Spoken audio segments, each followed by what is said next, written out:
ancestors who weren't able to adjust to those sorts of things would have been bitten and probably would have died, leaving the survivors who responded more quickly to pass along their genes.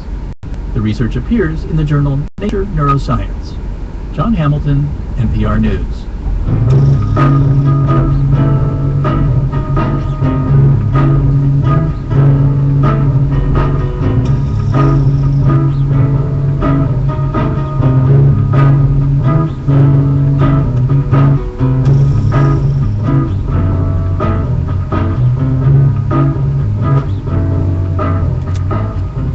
Listening to All Things Considered from NPR News.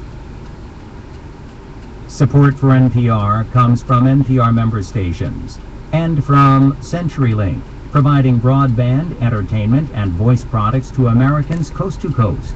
Learn more at CenturyLink.com.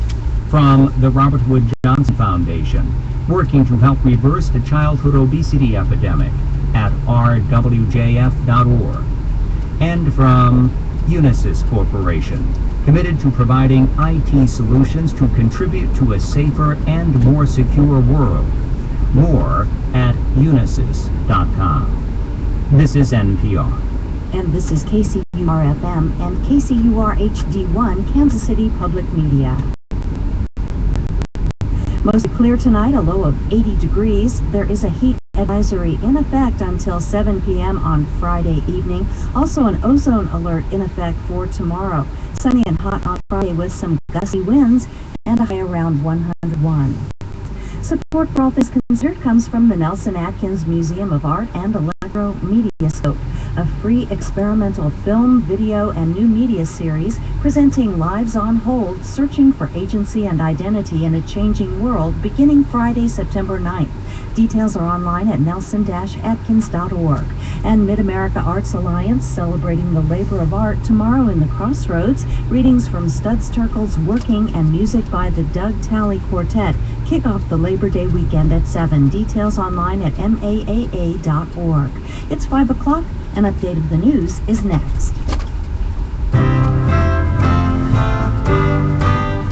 We're trying to send a message to Barack Obama and America that we got to get off the dirty energy treadmill because catastrophe is looming if we don't. Protests over proposed oil pipeline from Canada to Texas. For Thursday, September 1st, it's All Things Considered.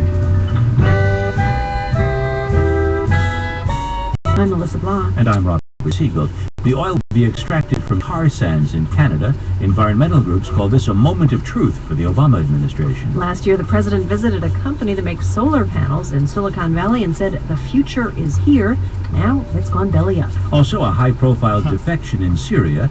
An attorney general resigns to protest killing and torture by the regime. And when two robots have a chat, do they have much to say? Interestingly, playing chess is easy, but having a conversation about nothing is really difficult for a computer. Now, the news. From NPR News in Washington, I'm Jack Speer. Vermont transportation officials continue to struggle with damaged roads that have been closed in the aftermath of Hurricane Irene. Liv McRae of Vermont Public Radio reports. More than 200 roads are still closed because of washouts and destroyed bridges. Deputy Transportation Secretary Sue Minter says the state can't even fully close them all. Sometimes these closures are more crude than we normally would have because we've run out, frankly, of the signage, of the Jersey barriers. Minter says the state is trying to better mark damaged routes. Officials say they're also making progress in reopening some roads around the state.